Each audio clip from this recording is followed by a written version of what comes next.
के पास भेजा। उर्वशी अप्सरा अत्यंत ही खूबसूरत थी। उसकी आकर्षण से विभांडक ऋषि का तप भंग हो गया और दोनों में संभोग हुआ, जिसके फलस्वरूप एक पुत्र का जन्म हुआ। ऋषि श्रुंग वही पुत्र थे।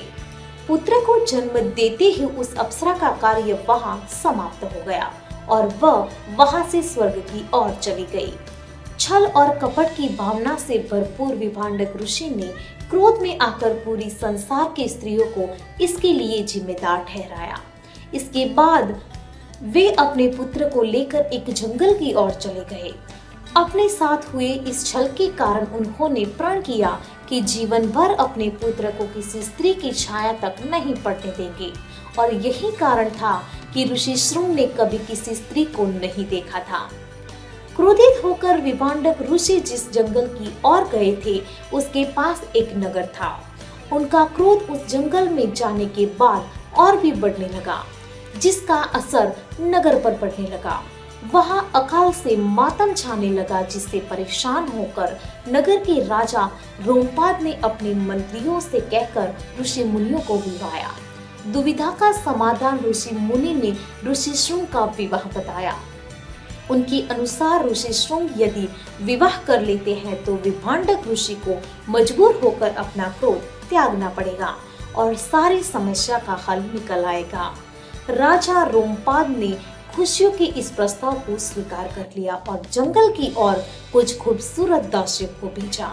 राजा रोमपाद को लगा कि ऋषि श्रुंग पहली बार में ही दासियों को देखकर मोहित हो जाएंगे, लेकिन दोस्तों ऐसा नहीं हुआ।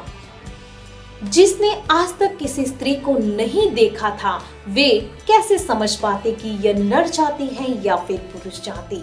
यही कारण था कि दासियों को अपनी ओर आकर्षित करने में काफी समय लगा, लेकिन एक दिन दासियों को ऋषि श्रुंग को अपनी ओर मोहित करने में कुछ सफलता हासिल हुई। अब ऋषि श्रुंग उन दासियों के साथ उनके नगर जाने के लिए भी तैयार हो गए।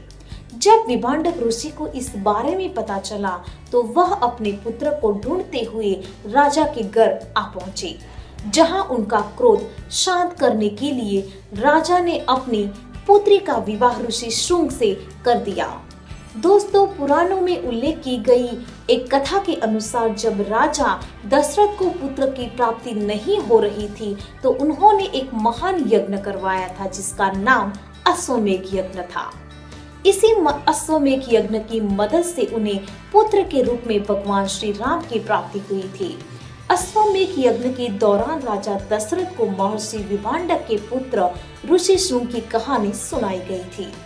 इस यज्ञ से संबंधित एक और बात प्रचलित है कि इसकी भविष्यवाणी बहुत ही पहले कर दी गई।